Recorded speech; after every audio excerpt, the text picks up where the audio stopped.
Welcome to S&P Capital IQ's monthly loan market update. I'm Steve Miller, a member of the Leverage Commentary and Data team.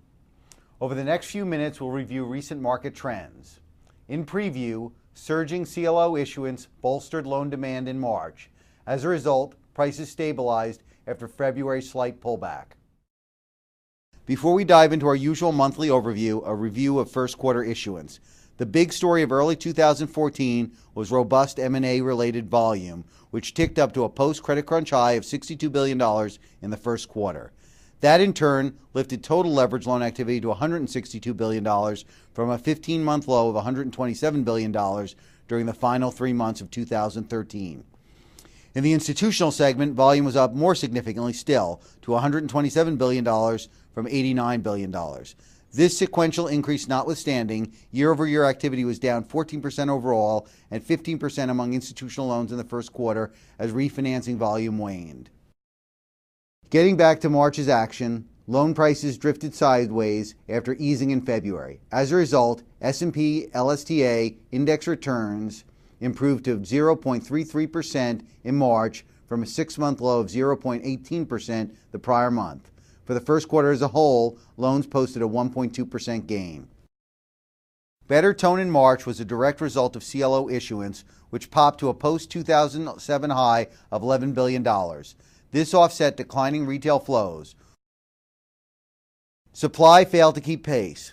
S&P LSTA index loan outstandings expanded $8 billion in March to a fresh record high of $710 billion. The excess of demand over supply shored up technical conditions.